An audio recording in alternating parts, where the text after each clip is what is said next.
Just a Robot, or JAR for short, is a commentary creator whose story becomes stranger with every layer pulled back. It's an assemblage of arrogance. I've won almost every single drama I've been in, even when I was on the losing side. Questionable comments. Want to see my cock? And ignorance of the very thing JAR was meant to provide clarity on. You have pinned your channel to the reputation of someone and you've not even reviewed all the evidence. What is wrong with you? What's wrong with your programming, Mr. Robots? Those clips were all in relation to JAR's video on CineBear03, that to many was a defense of CineBear, a predator that sent graphic images to minors as well as roleplayed with them despite stating she would never do it again. Though CineBear did receive a fair amount of coverage, there was increasing attention towards JAR, as this all exposed a pattern of behavior that brought both ire and amusement. It's all Harley's fault that this is happening. I could make a video and put them all 6 feet under. She's the child who was too scared to get into a call with me. Maybe you could come to the hotel room with me, lol, JK. Yeah. What a cute little pussy. Those clips only scratched the surface, as JAR has been involved in countless spats with other creators. As such, this video will attempt to go through his history and piece together how this all came to be.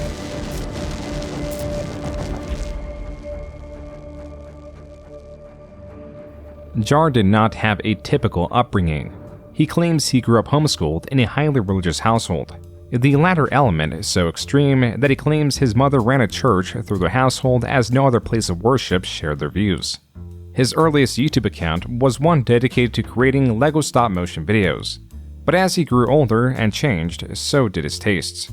In the early 2010s, JAR was watching creator I Hate Everything, a creator that uses a static image to represent themselves within their videos. This style online has been referred to as PNG tubing, a word that is the marriage of the image format PNG and YouTuber. The video in question that inspired JAR to want to adapt this style was I Hate Everything's video on the website DeviantArt. DeviantArt is a social media platform that is built around sharing art, possibly because of its communities that focus on the sharing of specific art, such as My Little Pony. Smaller communities were easily formed for not just the sake of sharing said art, but discussion of similar interests. The insular nature of these communities has allowed for the development of subgenres of subgenres, ultimately leading to communities that share rudimentary fetish art. Their art and comments have been extracted by other communities or individuals for the sake of mockery. This contrast of higher-end art to the lesser-known rudimentary art that is explored in I Hate Everything's video, as well as many others, also explored the melodrama of some of its users. This is where JAR comes in. His intentions for joining DeviantArt are varied.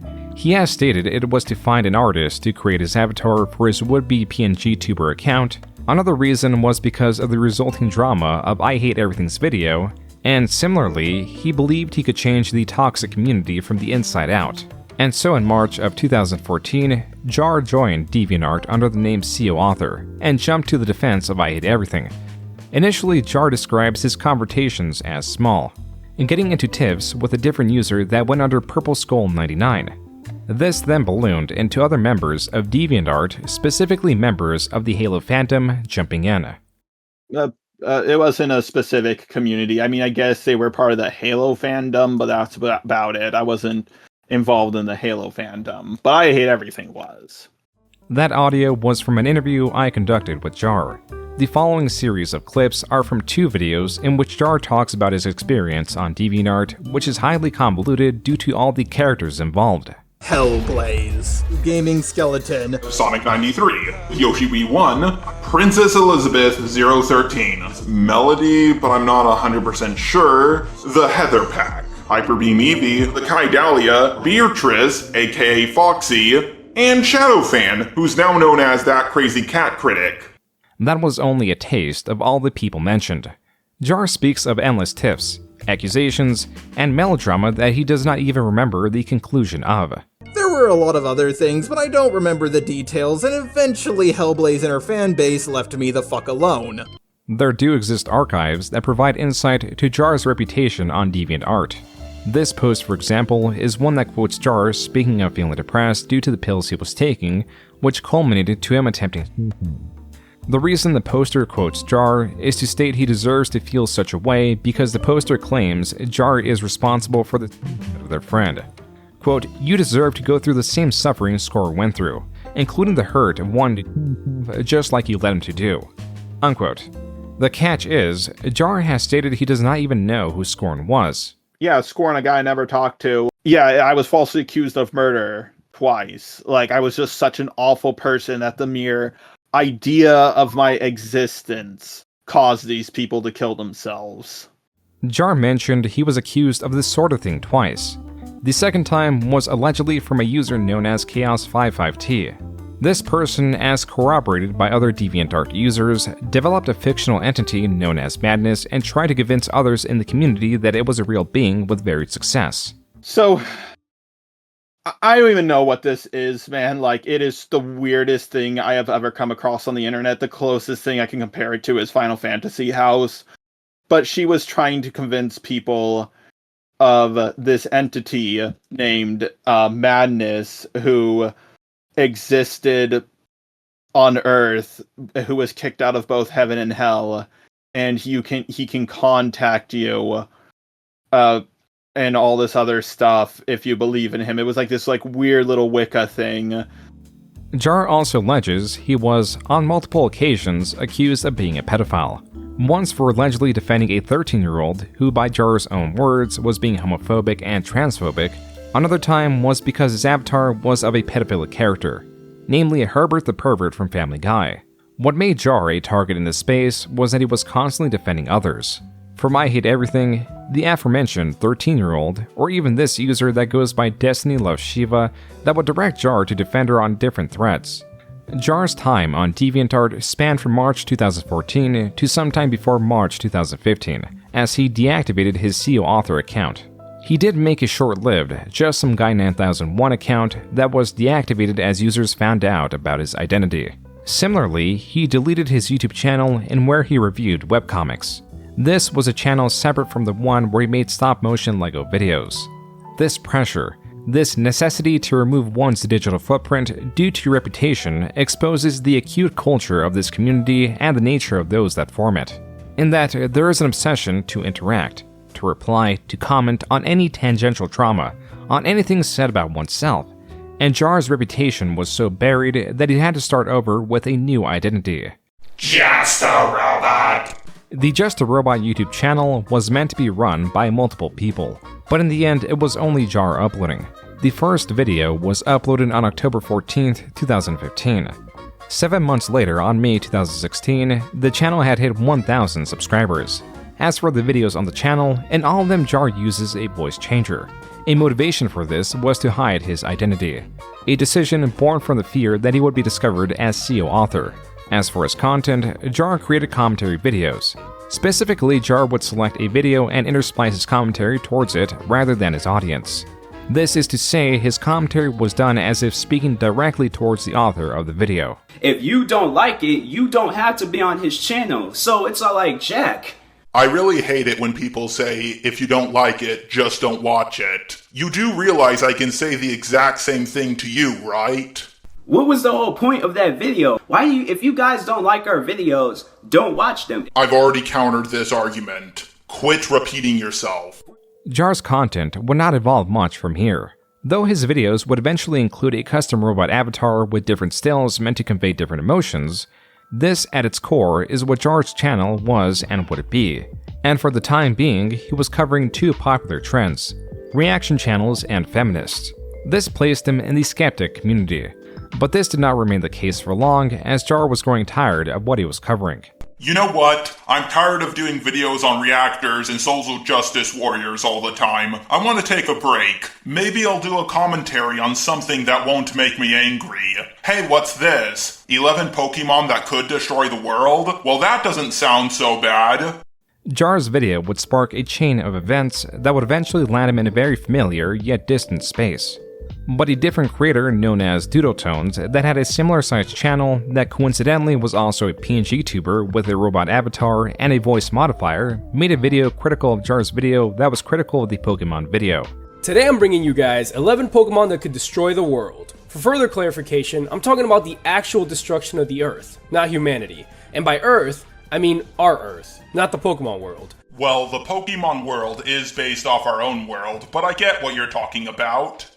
As it turned out, Doodletones made a second response to Jar's most recent response, in which Jar made a response to that response. I just finished watching Doodletone's new video about me, and you know what? For the most part, I agree. This online confrontation was set to balloon in the same way Jar's drama on DeviantArt ballooned with endless layers of responses. But in this situation, Jar saw what this was becoming and stated he would not allow this back and forth to become any larger than it was. If you do end up making your commentaries, I'm not going to respond to them, mainly because if I respond to them, I think it will just make this whole thing go on longer than it has to. That video was published June 19th, 2016. Jar published his third video responding to yet another video Doodletones made on him, as well as various small commentary channels, on August 24, 2016. Let's begin with this video right here. Mr. Robots, how you can stand your fans tagging the Doodletones for negative views? I mean, seriously. Wow, that was the worst jump cut I've ever seen. Learn how to edit. This video is just over an hour long and includes countless responses, often responding to one another's videos. Though Jar would eventually make yet another response to Doodletones of sorts, that did not come until a year later. In between that time, Jar stuck with mostly covering reaction channels and feminists. He even made an outro where the lyrics reflected this. My eyes have seen the glory of the cleansing of YouTube. Debunking SJWs and feminazis too. We criticize reactionists in hopes they get the boot. Just a robot marches on. The song Jar is singing over is the battle hymn of the Republic, or so it seemed. Jar's inspiration was later revealed to be something else.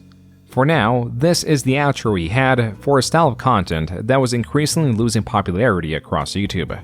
Jar's eventual popularity did not come from his coverage of reaction channels or even drama, like this response video he made in defense of Doodletones. This late 2017 uptick in views came from his most popular style of video. Definitely media reviews, hands down, not even close. While Jar's drama-oriented videos had the potential to skyrocket in views, his media reviews that mostly focused on cartoons were consistent with views. Jar even attributes this review of a Gumball episode as the reason his channel blew up, and the Social Blade graph demonstrates this as well. Though he continued to dabble with drama videos, Jar's media reviews were almost guaranteed to hit over 100,000 views, while his more drama-oriented videos within the same time period were far less consistent. Even if some could eventually outperform his reviews, there was an additional benefit to his media reviews. Why? Because being a woman is the worst. It's like playing one of your video games without the stick of happiness. Do you mean the joystick? I can't believe they let that get past the censors. For those of you who don't get the joke, the joystick is a metaphor for penis. Many of the top comments from this video jest at Jar explaining an obvious joke. This became a joke in itself. The Odd Ones Out, a channel with over 12 million subscribers at the time of the tweet, quoted this word for word. The additional benefit of Jar's reviews was that it was casting a wider net. His reviews were more innocuous and less esoteric than his drama videos. Drama videos like the Doodletone saga that would become more convoluted and have less audience interest as they went on. Whatever content Jar decided to favor for his channel did not matter as its momentum was lost.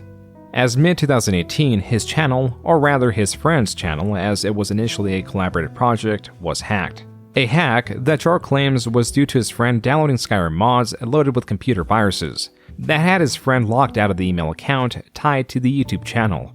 Though right before this happened, Jar had a channel he had full control over. A second channel that covered fictional characters with a larger focus placed on analyzing them and their abilities. With his original channel hacked, this second channel turned main channel assumed his traditional content media reviews and coverage of drama. These videos even had a unique intro that only appeared in a few videos before being retired. Debunking SJWs and feminazis too. Just a robot's the guy who will teach you stuff. That Gumball is lit and T-Moss Boss is shit. Superman and Goku fanboys always give me bluff. Goku fan file beyond 3D. Is anime sexist and no limits fallacy? Get your pop on your top, get all the candy that you bought. Here's another episode of Just a Robot. While Jar was able to capture some of the momentum he had, his channel would peak January 2019. Never again would Jar get more than 1 million views a month. A reason for this decline could be a lack of focus in genre. This tracks with what is found on Jar's channel. In 2019, Jar made videos on gang stalking, on fictional characters, on Dark Souls 2 being his favorite game, and a video covering an infamous creator. These are vastly different in subject, which possibly made it more difficult to cement an audience as there was hardly any consistent theme on his channel. This remained true for 2020. Then in 2021, Jar had gotten the hack channel back, but continued to use his current channel as a main one. It was here that he covered the developing drama around the R community. Jar's relationship with this community mirrors his relationship with the DeviantArt community back in 2015, meaning there were many alliances broken and built at a whim, dramas that were seemingly endless, and as they went on, became more and more convoluted. Yeah, I would describe it, every other YouTube community, as a city. This is a small town. Everybody knows everyone. Everyone's always up in everyone else's business. This community to Jar had the same attraction that the DeviantArt one did, but rather than hashing out disagreements in an isolated space through text post, Jar, like virtually all creators involved, responded through video. Content creator Lanza made a video going through the R community's various dramas. At the end of the video, he shares his perspective on the community. The people in this community, be it the fans or the creators, are some of the most pedantic, semantic, and overly sensitive people I've ever seen in my time online. People make video after video after video on somebody on some of the most stupid shit imaginable. Jar has described this community as a small town. The majority of the dramas don't reach larger audiences, though every now and then, a creator such as Creepshow Art will get relatively tremendous coverage as their actions were so egregious it brings interest from outside the community. As Jar tended to focus on creators within this small community, it only guaranteed he will be making videos for its equally small audience. While this continued to capture his channel well into 2022, it was in 2023 that Jar decided it was time to change his focus. I'd rather not stay and be corrupted by drama like so many others have before me. Now I want to make it clear, I'm still going to be talking about drama every now and then, but instead it's going to be more like what Turkey Tom does, a documentary style video. That came from Jar's video titled I'm Leaving, posted January 12, 2023. This announcement was followed by increased viewership. Jar had again begun making media reviews a larger part of his channel, this time focusing on Disney and its franchises. However, in 2024, his viewership once again fell steeply as Jar's channel again lost focus. On his formerly hacked channel, Jar started making a spree of response videos. These, at their most intense, were over 2 hours long and rarely received more than 10,000 views. These were responsive videos, 2 videos that at times received less than 1,000 views. Jar does not treat content creation as a job, but as a hobby. This is why he makes videos regardless of how poorly they perform. But mistakes and the like pass by easier as they reach a smaller audience, and the spats he gets himself into are for the most part innocuous. But what would happen if Jar were to make a video of this caliber on something with weight? On something that was controversial enough to breach the walls of his small community? What if Jar were to make a video on Cinebear 03? A channel formerly known as Scootaloo Loves Sans. As the name and the banner suggest, My Little Pony and Undertale play a large part in this channel's content. At 22 million views, this is the channel's most viewed video.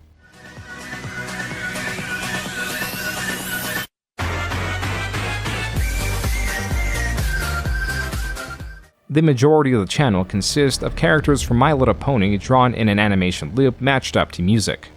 These videos' titles almost always includes the words meme and the suggestion of 13+. Scootaloo Loves Sans, or Cinebear, published her most popular videos between 2017 and 2018 when she was around 14 years old. But what about the rest of her videos? While they are virtually all about characters dancing, some of them have grotesque themes. This is one she made in celebration for reaching 300 subscribers. It contains various renditions of a My Little Pony character being stripped of their lungs, eyes, arms, hands, the works. This is not a standalone video. This one is titled Hey Juicy, Meme, plus 13, Trigger Warning, Kidnapping/Abuse. Then there's this one titled Caramel Dancin' 13 plus Vent/Suicide Warning. While most videos are of anthropomorphic ponies, there are a few that place her human avatar as the focus of the video. This is one of her having a nightmare, in where the description reads, quote, just a vent/stress reliever/edgy flip-a-clip movie, IDK. I don't know what you guys want from me, but I'm sure it was this. I'm sorry. Unquote. Cindy Bear is a masochist. She derives sexual pleasure from her own pain. But not just the pain, but the graphic nature of where the torture could lead. She has drawn herself split in half. The GIF on screen is a cleaner variant of the detailed one that cannot be shown. Her entries allude, perhaps outright state, the trauma she experienced as a child. Cindy's art, as well as relationship drama, has been the subject of controversy in the past. But in September of 2024, a Google Doc on Cindy began to gain traction. It spans 111 pages. It is largely inflated due to the screenshots involved. It begins by breaking down the two avenues Cindy would use to engage in sexual conversations with minors. One was her Discord server, and the second was Sock Gang, a Discord chat that the author of the doc participated in. Quote, I met Cindy around 2020 to 2021 due to me joining a friend group she happened to be part of. Me, Cindy, and a few others who were part of that friend group made a group chat together called Sock Gang to talk back and forth with one another. Unquote. The following pages contain Discord screenshots of Cindy engaging in sexual conversations. The names are censored, and the age is placed alongside the censored names. Cindy, in the first screenshot, is 18, talking about being horny in a church to two 15-year-olds. As seen on page 5, she would post her gore fetish art to the group. As for Cindy's Discord server, a server largely built from the reputation of her channel that advertised her videos as 13+, also had rules that users had to be 13 years or older. The author of the doc states, quote, these rules have not been changed or altered since 2021. I was actually the one who wrote these rules for the server when it first was created because I was a moderator. Unquote. On page 10 and 11 are screenshots of a moderator reinforcing the rules to not discuss sexual topics, and a screenshot that shows rule number 4 of the server. Quote, no NSFW topics, art, or nude images under any circumstances. Unquote. Page 12 then contains a screenshot of Cindy posting her naked avatar with a sign that says lewd. The text next to her avatar reads, quote, you can lewd Cindy, I don't mind. Unquote. The author of the doc makes it clear that Cindy was both breaking her own rules and was 19 at the time she posted this in her server. She also posted the same gore art in the server that she posted on Sock Gang. The pages that follow depict many instances of Cindy encouraging sexual comments in her server with minors that have stated they are as such. Page 43 of the doc marks the beginning of several images of Cindy's fan comic of two original characters, Boy and Nightmare Sans. These are not of her creation, and the author of the doc goes into the turmoil between Cindy's sexualizing of these characters and the person who designed the characters being displeased with it. Starting page 91, the doc goes in depth in discussing Cindy's online sexual exchanges with an individual the author names O, who was around 2 years younger than Cindy, and they began texting frequently when Cindy was 19 and O was 17. On page 108 is the conclusion of this. Quote, Cindy sent a few messages to the commentary channel who made a video about the entire situation with O, and I'm going to end this document off with it for a reason. Unquote.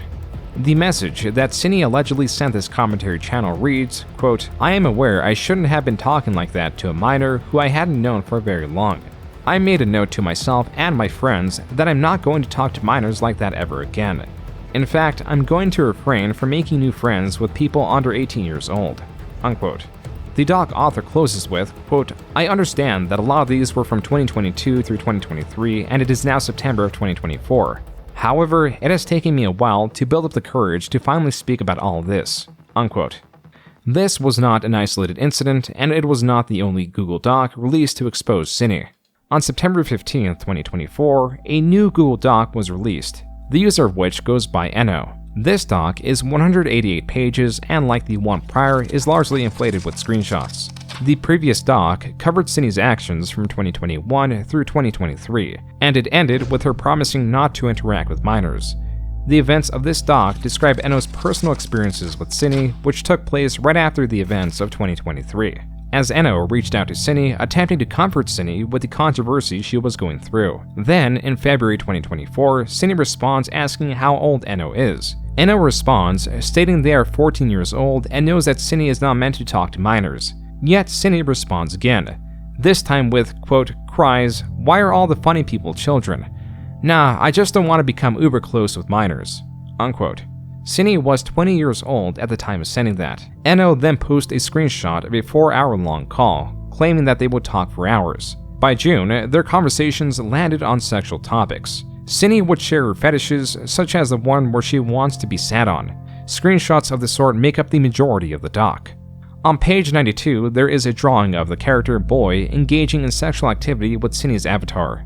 Then from pages 108 through 176 is a comic of the original character's Nightmare Sans being punished by the original character Boy. The plot and possibly intentions behind this comic are exposed on page 136. Quote, "Why are you doing this to me? Who are you? I'm glad you asked. I don't have a real name, but you can call me Boy." Boy? That's me. I'm a deity. My job is to protect those who can't protect themselves, namely children. Oh, that's right? Oh, heh, that look says it all. Yes, you're quite fond of kids, aren't you? No, wait, it's not like that. The context doesn't matter. I know what you did. Unquote. The final pages of the doc are more drawings of a sexual nature. Cindy has shown that she has acknowledged her actions. She has promised to not engage in conversations with minors, yet immediately did so. What's more, a third doc would come out. This time, the author claimed that they were 15 interacting sexually with Cindy while Cindy was 18, meaning this took place within the first doc's timeframe. As where all this was leading to, Jack, also known as Birdie, a content creator and Cindy's at the time roommate, released a video titled, "My roommate groomed a 14-year-old. I need help." Okay, I have to be kind of quiet because Cindy is in the other room because she called in sick from work today. I'm like, this is like an emergency, but just trying to like spill my guts as fast as I can so that I can be safe and so that Cindy doesn't hurt anyone else. Birdie advertises a GoFundMe, a fund not for the victim but for themselves to move out because they felt that they were in danger. This GoFundMe eventually raised $11,000. Birdie then speaks of how Cindy interacted with them. I also consented to her like touching my boobs.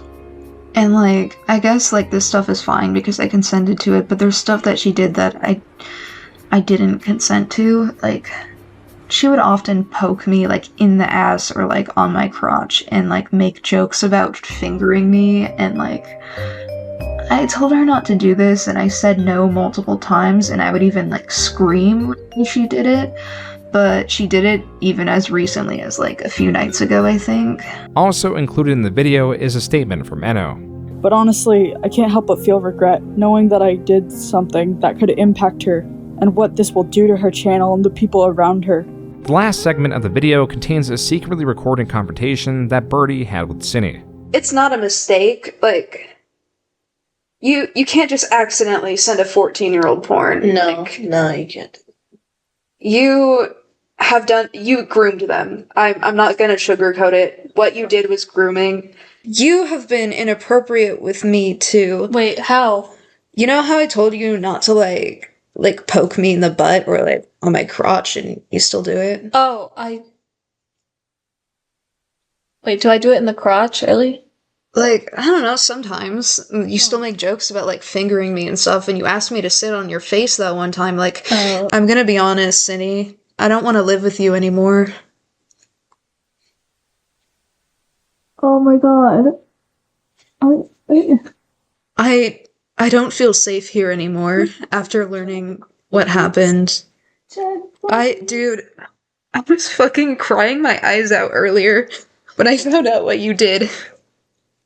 Jack, please. Broke my heart, Cindy, that you would do that. Birdie's video does not end there, but with an animation they were working on just to not have the work go to waste. An animation where Birdie and Cindy's avatar are pole dancing. Then, Cindy Bear's video was shortly uploaded after Birdie's, and where she admits to grooming. I'm sorry to everyone I've ever made uncomfortable with my sexual content. I'm sorry to the victim I groomed. About 2 weeks later, Cindy stated that she wanted to kill Birdie and then uploaded another video. Now, she was stating that she was not a groomer and that she made that video under duress. She also states she heard Birdie recording their exposed video and details what happened after, which is that her and Birdie went to Panera, and while waiting for food, Cindy broke down in tears as she knew Birdie was soon moving out. He got a Red Bull, I got food too, but my stomach was in knots and I couldn't eat anything. We watched Rick and Morty while we ate, and I remember asking if we could try finishing Rick and Morty before he left, and he said that sounded like a good idea. I laid in bed with him, and he showed me funny videos, but I just kept crying. With Birdie moving out, one of the cats they had went with him. Cindy was not pleased with this, which turned into a debacle of attempting to get what she believed to be her cat back. Only that Birdie had left the cat in the care of someone else. Cindy later recorded and uploaded her unsuccessful attempt to get the cat back. Hello. I'm here for my cat. No. What do you mean, no? Cynthia, you're not allowed here. What do you mean? Cynthia, go home. Your father let me inside. Yeah. Where's my cat? This recording ends with Cindy getting kicked out. Okay, I'm full 911 then. Go! Go! Fuck you! Fuck you! God! Go! Just go! Just go! Fuck you! And thank you. You have until the 25th! Cindy was not very pleased with Birdie, and she was not the only one. Birdie was also receiving flack for the lengthy history of acting erratically online. This is a screenshot of a message Birdie sent to a 13-year-old while Birdie was 16. Quote, "I think you're pretty mature for your age. That's one of the reasons I've considered you as a viable option for a partner." Unquote. Birdie does not regard this as grooming and even blames the 13-year-old forcing the relationship upon them. Exactly 5 days after said breakup, I was asked out by my former friend Draggy, who was 13. I was 16, and it was my responsibility as the older person to turn them down, but because of the mental state I was in, I was unable to make the right decision. While it can be disputed whether or not this was grooming, in Birdie's eyes, their relationship with a 14-year-old when they were 12 was grooming. I know a few of you are probably going to say this as some sort of counter-argument, so I'd like to acknowledge it. The age gap wasn't, huge. I was 12 and she was 14. But, let's not get caught up in the logistics of grooming. I am not misusing the word. I can confidently say that this is what this was. There is also the ferret event. This is only the tip of the iceberg behind Birdie's lore. But this story is not about Birdie or even Cindy. I know about the ferret. Yeah, my roommate came in and he said, "Did you hear about the ferret?" And I just said, "Yes, I know about the ferret." Jar was dead set on making a video on Cindy. I also fully edited the previous version, where it was more bashing her. His first draft was done. It was fully edited, but not uploaded as Jar was displeased with how it came out. Additionally, there was a creator in defense of Cindy whose arguments piqued Jar's interest. Point is, I saw Kumo defending Cindy, and a lot of his arguments seemed pretty convincing to me. Jar speaks of being indecisive, yet at this time in late September, 2 Google Docs on Cindy had been released. Nearly 300 pages of evidence were out there. While Jar at most scrolled through these, he did not go through the entirety of the lengthy documentation. Rather, he reached out to Cindy and was crafting a video that appeared to be in her favor. There are many possible explanations as to why Jar would handle a live grenade, some of which can be explained by his time online, because his confidence comes from the DeviantArt days to his experiences with the art community and the arrogance that came with surviving through it.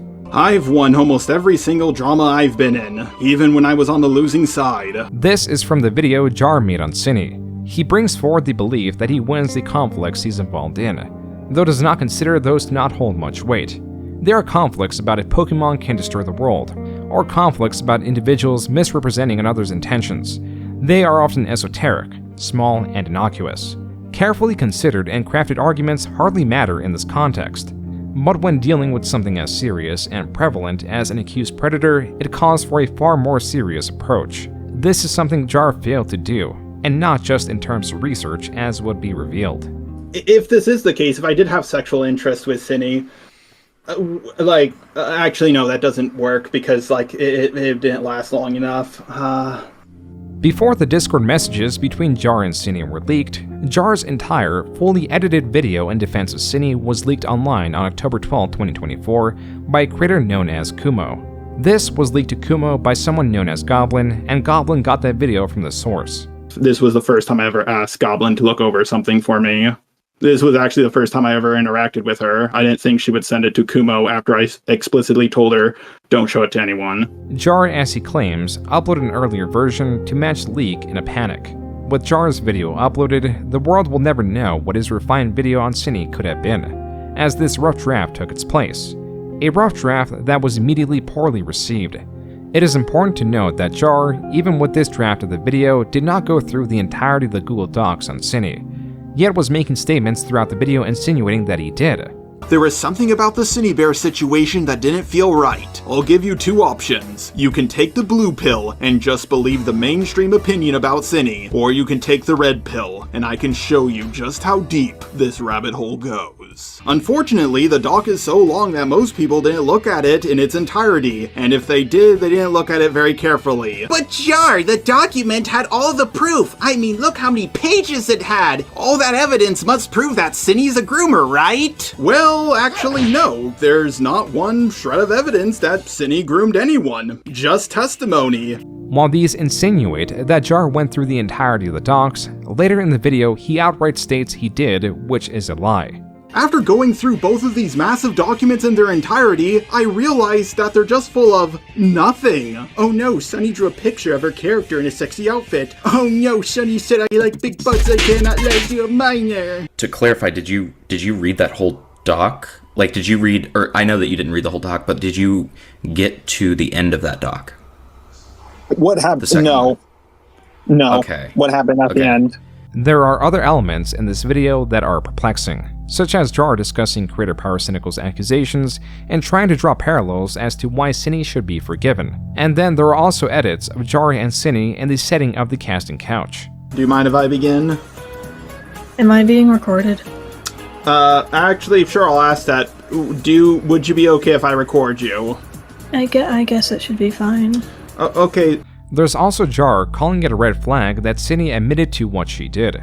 The first big red flag to me was how quickly Cine admitted to grooming. When it comes to groomers, they never do that. Even worse is the framing of these two events. But the thing is, as far as I'm aware, Cine wasn't hitting on this 17-year-old. She was just cooming with them. Now I know what some of you are gonna say. Well, we're not saying she groomed a 14-year-old to get with them. She just groomed a 14-year-old to be more comfortable with conversations like this so she could coom. Don't get me wrong, I thought that at first, but it turns out that the minor was the one being inappropriate first, and she kept on pestering Cine to talk about stuff like this. That was so fucking stupid. Like, oh, the minor made it sexual first. I don't know why I fucking said that. That was like so victim blamey, and I regret saying that. That was the dumbest shit I ever said. On October 13th, with content of Jar and his exploits in demand, or Jartent for short, creator Chud Logic, with the leaked Cinebear and Jar Discord conversations in hand, went through them in a livestream.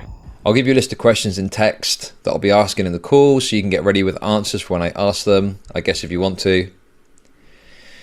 And then he literally just sends the questions. The DMs between Jar and Cine start off unassuming. The rest were nothing of the sort. I just fucking looked at him. Oh my fucking god, dude. There's no way. Want to see my cock? And as a joke. What is going on, dude? This is like absurd. Each new revelation is more absurd than the last. Cindy, I know it sucks, everything you're going through. You just want it to be over. You want me to finish up my video as soon as possible. But it's better I get this right than fast. I just don't want you to deal with this anymore, and if I take my time with it... Bro, he's admitting, dude, he is admitting that he's crafting a video to defend them specifically. There was an apparent conflict of interest. Jar was not going into this to investigate, but alleviate the burden on Cine. A motivation for Jar was assumed based off messages such as this one. Cats.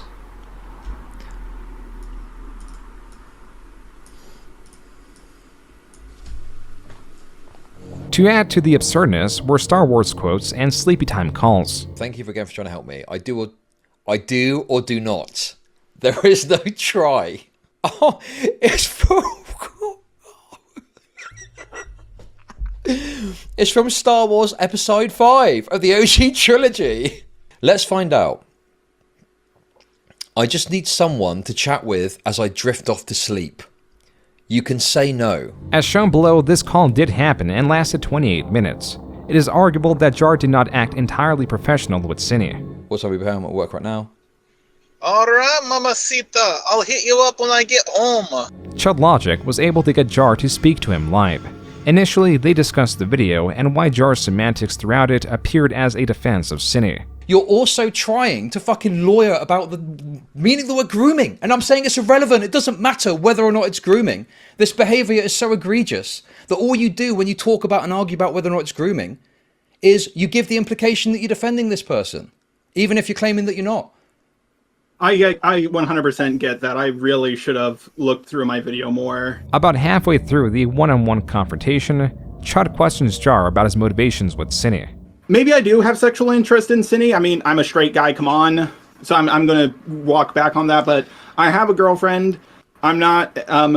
what part of the logs would you like to go over with me? And you say, I presume it's some sort of joke, want to see my cock. In fact, I tell you what. And then you send a picture of a chicken, of a rooster, of some sort of... That's my humor. Okay. Do you think it's appropriate to joke about sending a picture of your penis to someone who you're interviewing who is accused of grooming an individual? Absolutely not. So why did you do it? It's just my humor. The conversation eventually leads to the sleepy time call. I like to chat to people on my phone as I fall asleep. It's not a romantic thing at all. Jar goes on to claim that he has sleepy time calls with anyone, including his roommates, as they help him fall asleep. The story, more and more so, was becoming less about Cindy, less about Jar's video on Cindy, and then more just about Jar in general because it was now being revealed that interactions like these were common with Jar. Yo, you're all good. You can finish it up tomorrow, in fact. Yeah.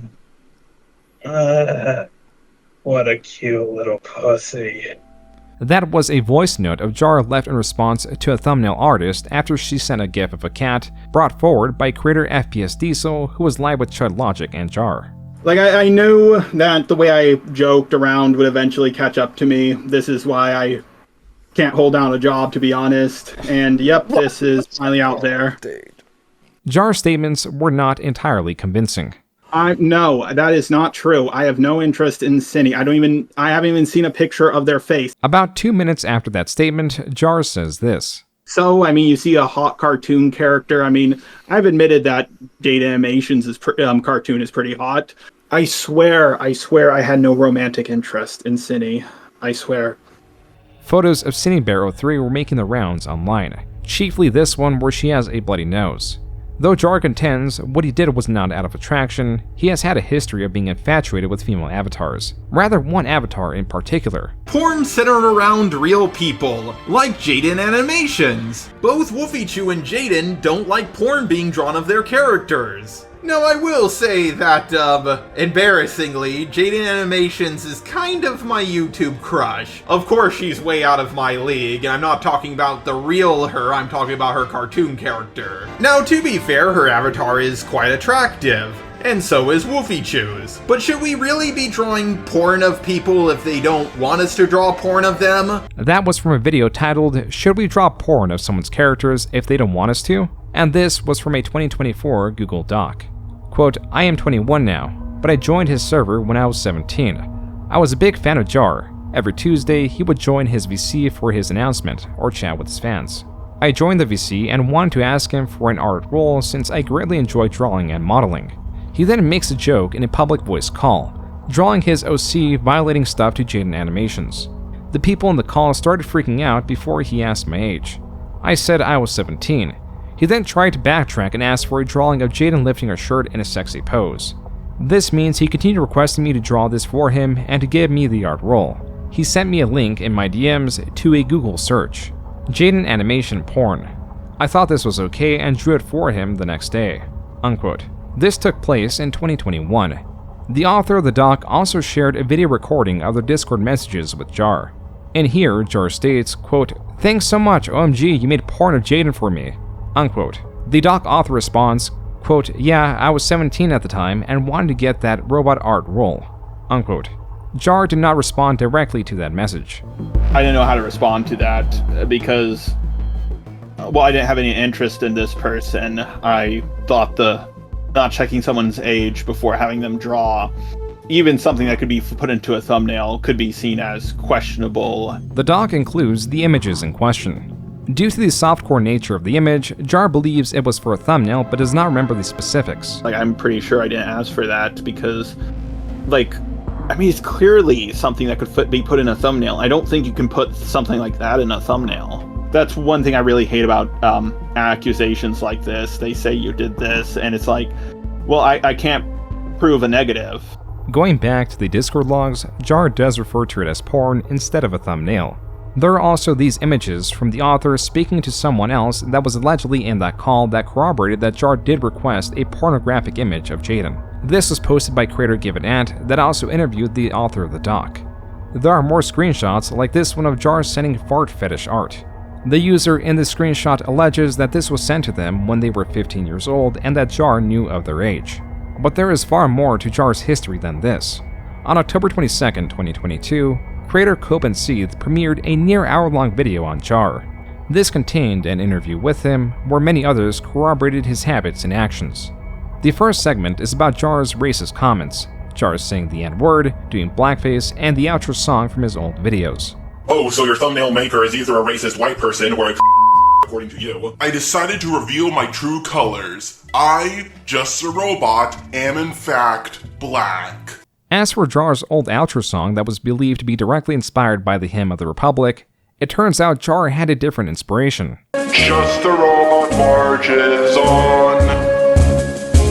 And before you say, hey Beckett, that's just the Battle Hymn of the Republic, what are you talking about, bro? It was noted by several sources that this rendition bears a striking similarity to the rendition in American History X. Jew by Jew by Jew, the white man marches on. Oh no, that's perfectly understandable, and that is accurate. And when I heard that racist rendition of it, I thought, oh, I'm gonna make my own rendition of this song. The next section of the video is titled Sex Pest. While it does not include the Jaden accusations, as that was only being explored during this period, it does bring light to a lesser-spoken event, and paints a picture of how often Jar makes these sorts of comments. Jar asking about women's pussies is nothing new. He did it all the time when we would BC, oh god, back when Peaches was still around. He used to ask us all sorts of inappropriate shit, and people kind of just rolled their eyes, and it was like, it's just Jar, he's too stupid to be a problem, so just roll with the punches. While there already is a fair number of documented events of this sort of thing happening with Jar, there are few events of people interacting with him in person. That's where VidCon 2023 comes in. To preface this, creator Spockter was in hot water for their own controversy. Creators like Jar were covering this. However, Jar's original thumbnail implied the events were far worse than they seemed. I was just looking to get a cupcake is a reference to the exposed pedophile creator EDP445 saying this. Well, I was actually coming out here to pick up a cupcake. With Jar implying Spockter's crimes were as grievous as EDP's through the thumbnail, creators in this community messaged Jar displeased about it. The fallout from this thumbnail was actually pretty significant, and it's become its own little bit of Jar lore within the art commentary community. It actually even ended his friendship with another creator who goes by Harley. But personally, I think the far more interesting story is the fallout that occurred during VidCon. Jar begins by making it clear his intentions are to talk about the current drama. Mally is not very receptive to that. However, when she refuses a VC, Jar makes the very sensible move of suggesting they meet up for drinks and then possibly going to his hotel room. Jar's messages to creator Mally Malware read, quote, "We could talk in person at VidCon, just me and you over drinks. Maybe you could come to my hotel room with my lol JK," unquote. Mally responds, quote, "No way. I'm not going to spend VidCon time on that sort of thing. I want to focus on holiday stuff," unquote. Prior to these messages earlier that month were messages of Jar stating, quote, "Nice. Can't wait for you to see how buff I am," unquote, which he got no response to. Jar's pleas for meeting up become even more desperate, at one point saying he wouldn't threaten or berate her for not getting in a VC with him. Mally and others corroborate that they felt uncomfortable with Jar and tried to enjoy the event while still being on the lookout for him. One of these creators was Ponder Sprocket, who had an interaction with Jar. Ponda would be approached by Jar, who she did not recognize. They'd have a quick conversation, during which he'd mention he was also a YouTuber. When she asked, "Oh, what's your channel?" he responded, "Just a robot," gripped her hand tightly, and then laughed manically while walking away. Side note, it has been corrected by a different creator that Jar did not laugh maniacally. But one thing is for certain, upon hearing the name Just a Robot, Ponda exclaimed, "Oh God," and tried to pull away. The kicker is he did it again this year. But another 3. Another 2 of our friends, yeah. There are many instances where Jar mishandles social situations outside of the ones that involve sexual comments. A reason for this could be his autism. No, I want to make this clear. I'm not using this as an excuse, but just as an explanation. I'm not saying this completely means what I'm doing is okay. But not only do I have autism and dyslexia, so the communication between people, especially through text, is horrible. But on top of that, I was pretty much homeschooled all my life, so I didn't really get to interact with people. Jar goes on to describe how he's lost jobs because of this sort of thing, and that he eventually would stop interacting with coworkers altogether. The final sections of the video covers the somewhat dichotomous nature of Jar, an overly confident drama tuber that wins all of his conflicts against the reality of everything shown in the video. The reason that Just a Robot has been involved in so many fucking dramas is because as a drama is nearing its end, what Jar will do is jump in, waving his banner saying, "Don't worry guys, Just a Robot's here," when the battle is already won. And the only way Jar has been able to continue this grift is by parroting the takes that have already won the day. Which is exactly what happened in the Cinebear drama, by the way. Just a Robot saw Chud Logic covering it and laughing at Birdie and assumed that meant public opinion was turning. And then he just simply stole Kumu's opinions. Unfortunately for him, Kumu's opinions on the topic were fucking retarded. Copenseed ties Jar's overconfidence and the shield he's had to the various egregious, easily disprovable false allegations made on him over the course of his time online. Jar's history includes some of the most insane false allegations I have ever seen, including in one instance a grooming accusation against a niece who does not exist. What were the Fluffy Turbo allegations? Fluffy Turbo and Chaos 55T came out of hiding to make up false allegations about Jar grooming and sexually abusing his niece, who doesn't exist. As has been shown throughout this video, Jar always gravitates to drama content, partly because he enjoys it and thought he was good at it. I guess I convinced myself I was good at it, because I was like, I made it that far in drama content. Maybe it is my calling. And, I'm not gonna lie, drama content can be kind of fun. Another aspect is Jar's vengeful nature. This is where Copenseed plays a clip from a different interview. Deep down, Jar is deeply, deeply vengeful. Every time I go to bed and I'm about to fall asleep, I just feel angry about sometimes things that have happened 10 years ago, and sometimes I feel like revenge is the only thing that keeps me going. I asked Jar to expand on that statement. I do have a habit of holding grudges, and I want to make this clear because I didn't make it clear the first time. I don't hold grudges against like someone who just called me something mean in a comment section. That's not who I'm concerned with. I'm concerned with people who spread around like serious allegations about me or about people I know. By the end of October, Jar had leaked the full interview between him and Cinny. This mirrored Jar's Discord messages with her. What you did was bad. Very bad. If you better thank your vagina. If you had a pee-pee, you would be, oh man, it would not be good for you if you had a pee-pee. I'm public enemy number 1 now, so like, I can't make videos, I can't draw, I have no friends, so like, what do I even do with my time? Coma. Also on display was Jar's arrogance, calling the audience stupid, claiming he has files upon files on his opposition like Batman. And I'm guessing you didn't fully grasp what the word groomer meant, right? I think anyone who was watching my videos might be able to discern that, because if you could be so lucky. Do you know how dumb these people are? So, do you know about the DC comic Tower of Babel? I don't. Batman's computer gets hacked by, I believe, Ra's al Ghul, and basically Batman on his computer had a file called Tower of Babel, and in that file was a bunch of folders on each of the Justice League members with like a list of all of their weaknesses and how to take them down. Yeah, I have that, but for ArtCC people. This confidence was juxtaposed to the reality of Jar's incompetence, a running theme in videos covering him, especially with the inexplicable comments he makes. You were just a bit bi-curious, right? Yeah. Yeah, that makes sense. Once I kissed an Italian guy, but that's not important right now. But after this, I need to go for a little bit because I need to take a dump. Sure. Yeah, okay, so it might just be gas. Dude, you don't have to. It's just like everything that comes to his mind, he just has to say. I have a girlfriend. I love her to death. She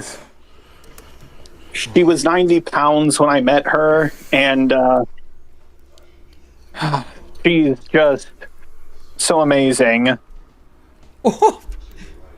She was 90 pounds. What the fuck? So I'm at the pool, just relaxing. 16-year-old girl shows up in her bikini. I realize I have to get the fuck out of there right now because, like, I'm not going to be paying attention. I'm going to daydream. I'm going to look in her general direction, and then suddenly a situation is going to happen. So I realize, like, whenever I see a 16-year-old girl in a bikini while I'm at the pool, I'm like, well, time to go home. For that last clip, Jar has given the context that he was fearful out of paranoia and not because of lust. I try to avoid the situation. I wasn't attracted to her. Nothing like that. I just got out of the water.